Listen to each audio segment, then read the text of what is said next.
Picture your alarm going off at 6:30. You reach for your phone before your feet even touch the floor. A quick scroll, a coffee brewing, maybe a rushed shower, and you're out the door. Another morning gone in a blur. And somewhere in the back of your mind, there's that same frustration that never quite goes away. The belly fat that just won't move, no matter how many salads you eat or how many mornings you drag yourself to the gym. You've probably been told it's simple. Eat less, move more. And yet, month after month, the mirror tells a different story. If you felt that quiet exhaustion of doing everything right and still not seeing it change, you're not imagining it, and you're not failing. Here's the myth bust. You'd think the fix has to be more effort, more cardio, more restriction, more willpower before sunrise. But there's a small population of people, many of them well past 40, who barely think about their belly fat at all, because their mornings are built around something else entirely. Not sweat, not suffering, just 8 small habits repeated quietly every single day. Researchers studying stress physiology have found that the first hour after waking sets the tone for a hormone most of us misunderstand completely: cortisol. It isn't the enemy, it's simply misused. And when your morning triggers it the wrong way, your body doesn't just feel stressed, it starts storing fat differently, right around your middle, almost as a form of protection. So stay with me, because the first habit isn't about food or fitness at all. It's about the very first thing you do the second your eyes open. The first habit is asamizu, morning water. Before coffee, before anything else, a simple glass of lukewarm water, sometimes with a small pinch of salt or a slice of lemon. It sounds almost too plain to matter, but there's a reason it comes first. After a full night without fluids, the body wakes up mildly dehydrated. And if the very first thing you give it is caffeine, you're layering a stimulant on top of an already alert stress system. That combination can push cortisol higher than it needs to go right out of the gate. A glass of warm water instead sends a gentler signal, one of calm, not urgency, and it gives digestion a soft, unhurried start instead of a jolt. In the West, we tend to reach for caffeine first out of habit, treating it as the thing that wakes us up.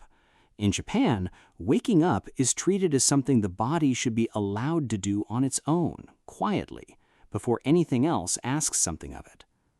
The second habit is asahi, morning light. Just 5 to 10 minutes of natural sunlight on the eyes, ideally within the first half hour of waking. Not a walk necessarily, not exercise, simply stepping outside or sitting near an open window. This single habit works like a reset button for your internal clock, what scientists call the circadian rhythm. When that rhythm is aligned properly, so is nearly everything downstream of it: your appetite hormones, your metabolism, and yes, your cortisol curve throughout the day. In the West, mornings often happen entirely indoors under artificial light, phone in hand. In Japan, that early light exposure isn't treated as a luxury, it's treated as maintenance, the same way you'd check the oil on a car before a long drive. The third habit is ma, the pause. Specifically, a deliberate gap between waking and that first cup of coffee or tea. In Japanese thinking, ma isn't empty space, it's meaningful space, the pause that gives everything around it shape. Physiologically, there's a natural wakefulness chemical your brain clears on its own in the first 90 minutes after waking. Caffeine consumed too early interrupts that process rather than completing it, which is part of why so many people crash hard by mid-afternoon and reach for a second or third cup just to function. In the West, coffee is often the very first thing we do. In Japan, the habit is to let the body finish waking up on its own terms, and only then invite the coffee in. The fourth habit is samu, a walk without purpose. Not a power walk, not cardio, just an unhurried stroll. Sometimes only 20 minutes, often nowhere in particular. And here's what makes it different from what most of us picture as exercise. It's not meant to burn calories at all. Cortisol is already elevated in the first hour of waking, as your body naturally gears up for the day. Add an intense workout right on top of that, and instead of relief, you're stacking one more stress signal onto a system that's already working hard.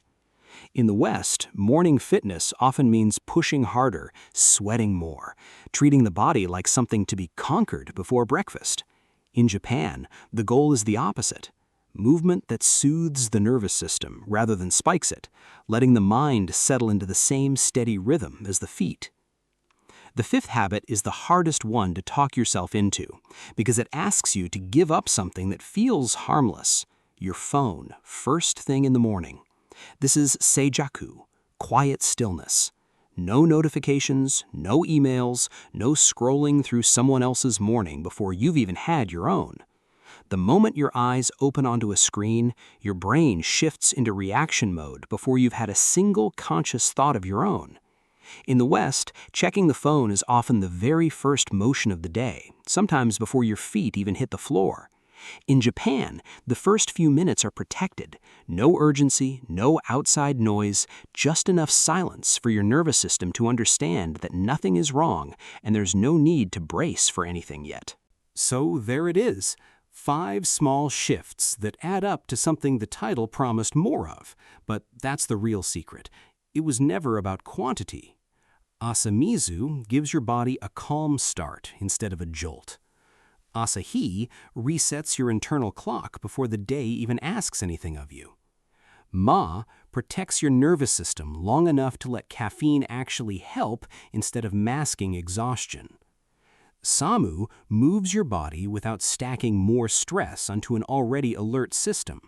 And Sajaku gives your mind a few minutes of peace before the world starts pulling at it.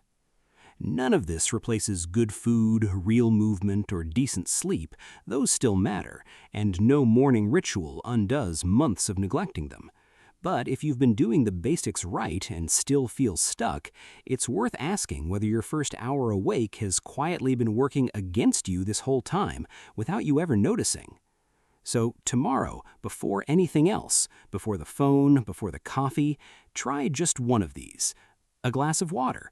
A few minutes by the window. That's it.